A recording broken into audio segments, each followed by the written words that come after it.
Selamat datang di video pembelajaran daring. Video yang mengupas tentang pembelajaran berbagai ilmu pengetahuan terkini.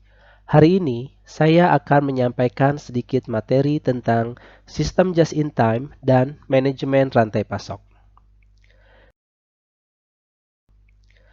Teman-teman, kita sering mendengar istilah organisasi. Mungkin saat kita ada di sekolah atau di kampus, kita ditanya, "Kamu ikut organisasi apa?" Namun, apa itu organisasi? Di dalam Kamus Besar Bahasa Indonesia atau KBBI, organisasi merupakan suatu kesatuan atau susunan yang terdiri atas orang-orang di dalam perkumpulan untuk mencapai tujuan bersama.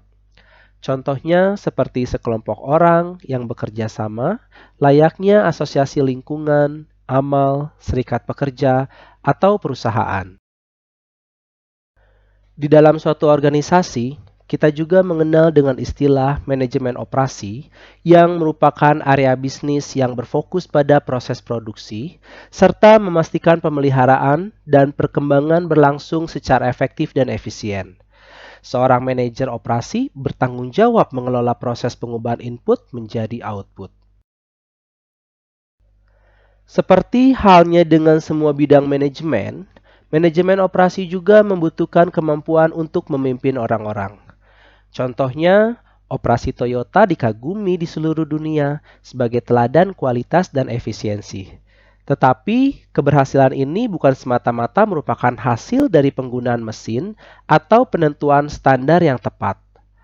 Para pembuat mobil di Amerika Serikat pernah mengalami kesulitan dalam meniru keberhasilan Toyota dengan menggunakan lean manufacturing karena mereka terlalu berfokus pada elemen teknis dari sistem tersebut dan gagal mengimplementasikan perubahan budaya dan kepemimpinan yang penting. Sistem yang diterapkan oleh Toyota mengombinasikan teknik, sistem, dan filosofi seperti komitmen terhadap pemberian kekuasaan pada karyawan dan budaya yang kreatif. Di samping menggunakan metodologi tersebut untuk menjalankan lini perakitan yang efisien, seperti pengiriman persediaan yang tepat pada waktunya, para manajer harus menanamkan sikap yang dibutuhkan secara berangsur-angsur, seperti perhatian terhadap kualitas dan keinginan untuk melakukan inovasi.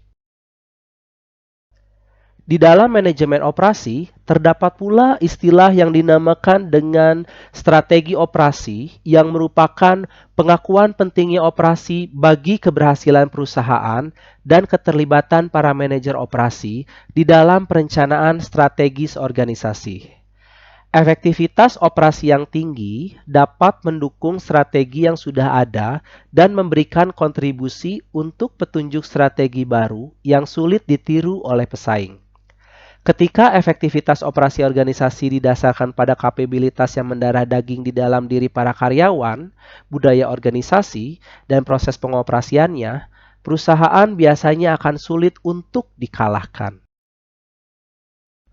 Selanjutnya, ada 4 tingkatan di dalam strategi operasi. Pada tingkat pertama, tidak ada kontribusi positif untuk perumusan strategi. Persoalan yang terjadi pada tingkatan ini adalah biaya dan efisiensi tenaga kerja. Selanjutnya, pada tingkat kedua, tujuan ditentukan sesuai dengan praktik industri. Persoalan yang ada pada tingkat ini adalah investasi modal, pengendalian kualitas, manajemen persediaan, dan kapasitas. Selanjutnya, pada tingkat ketiga, strategi kompetitif organisasi yang didukung. Persoalan yang ada pada level ini adalah teknologi proses yang maju dan pabrik baru apa yang harus dihasilkan. Pada tingkat keempat, kapabilitas yang lebih baik dikembangkan dan masukan signifikan untuk proses strategis diberikan.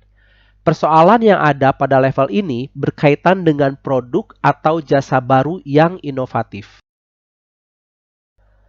Just in time atau JIT merupakan sistem pemrosesan yang terkoordinasi di mana barang bergerak melalui sistem dan jasa dilakukan, tepat pada saat dibutuhkan.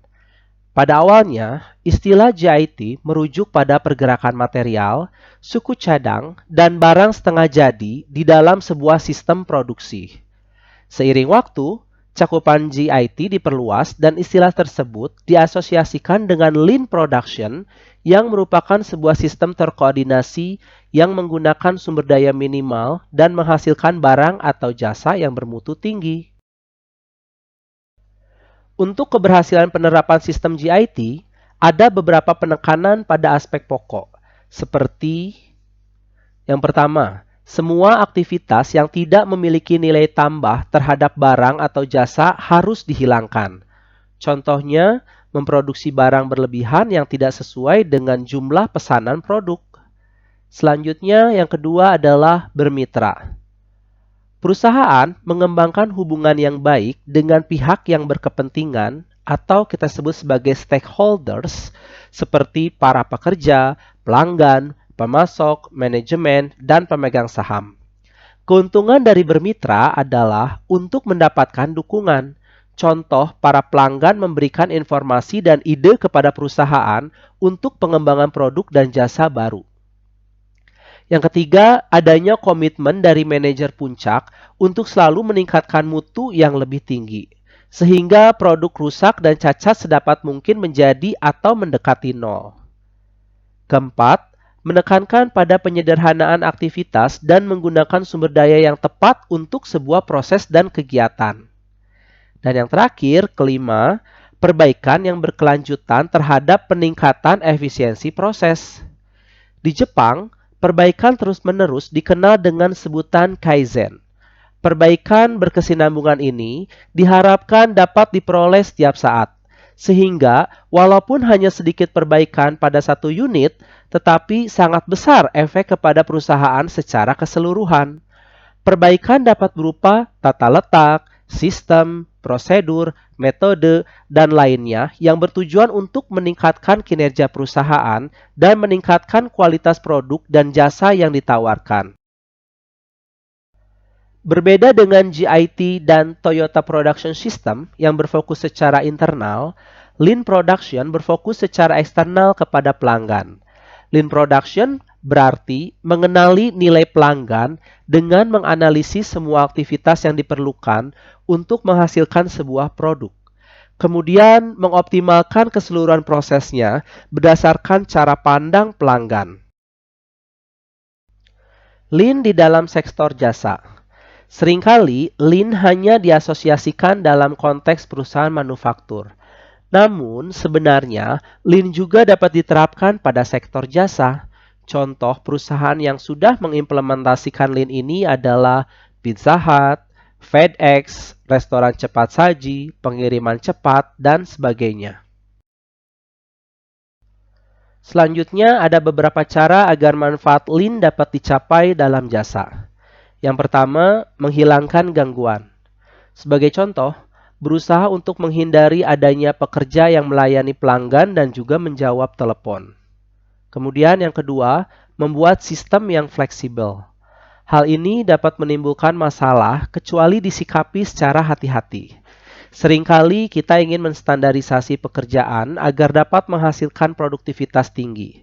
Sebaliknya, kemampuan untuk menangani beragam kebutuhan dalam pekerjaan dapat menjadi keunggulan kompetitif.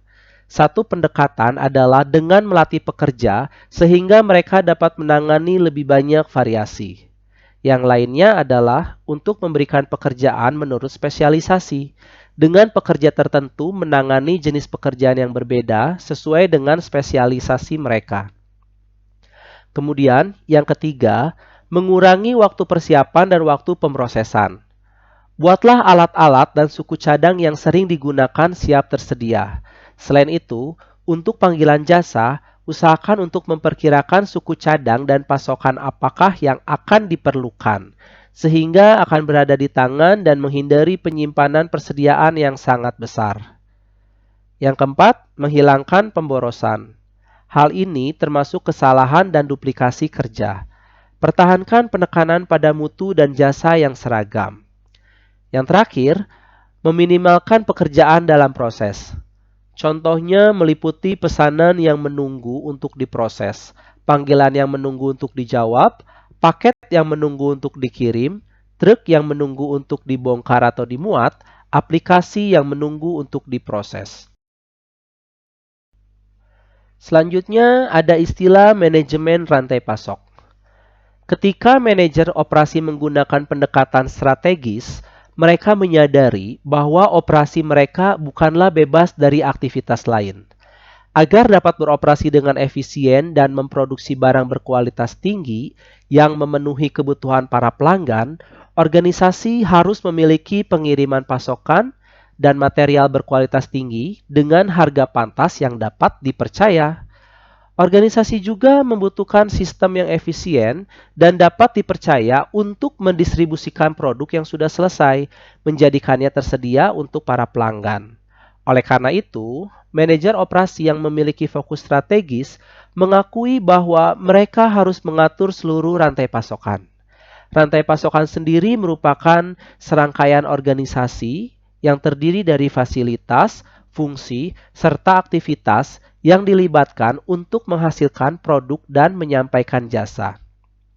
Nah, sebelum kita masuk ke slide selanjutnya, silakan teman-teman menjawab pertanyaan berikut ini. Teman-teman bisa pause dulu videonya.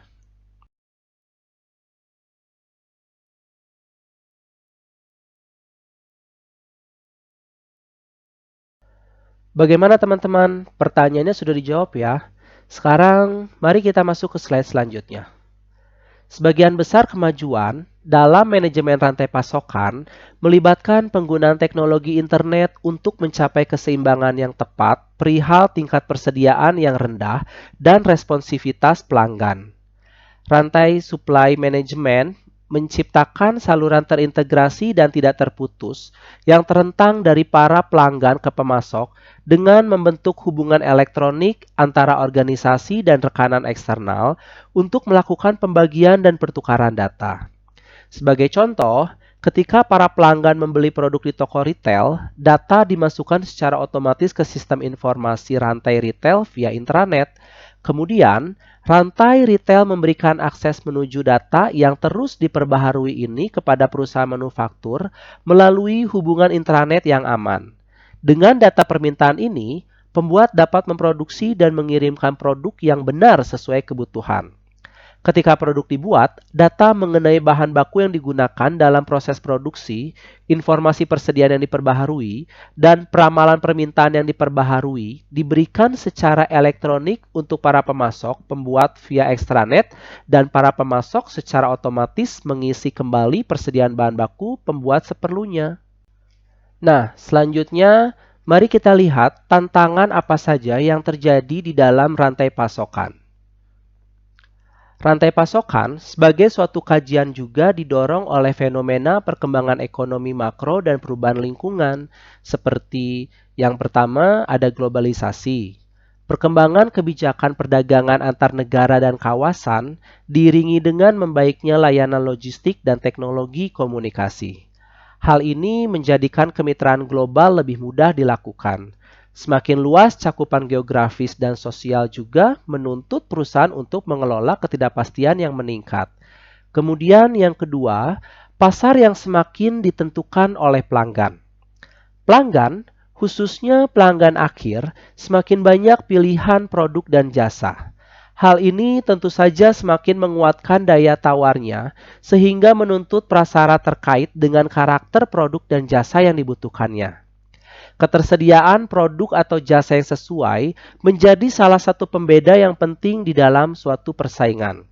Apalagi kebutuhan dasar pelanggan sebagian besar sudah terpenuhi, sehingga mendorong perilaku pelanggan menjadi sulit untuk diprediksi dan permintaan pun menjadi jauh lebih volatil. Kemudian yang ketiga, dependensi.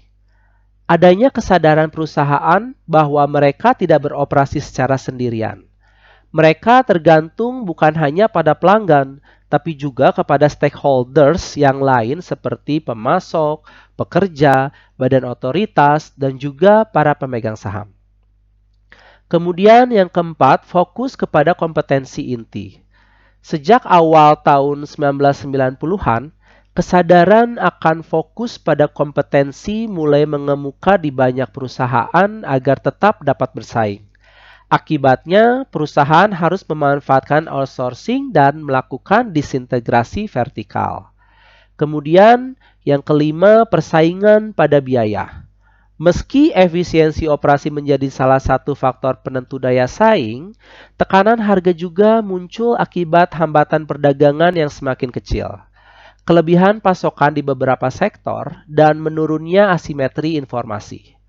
Perusahaan saling merasa bahwa efisiensi biaya internal sudah maksimal, sehingga harus menggali penghematan di luar perusahaan yang dapat menjadi sumber efisiensi.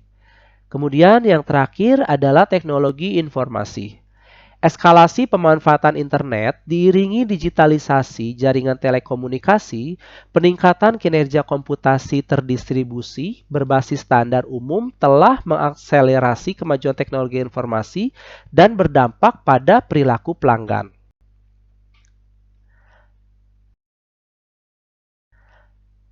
Sekian pembelajaran kita hari ini. Semoga pembahasan mengenai sistem just-in-time dan manajemen rantai pasok ini dapat memberikan manfaat pada kawan-kawan semua.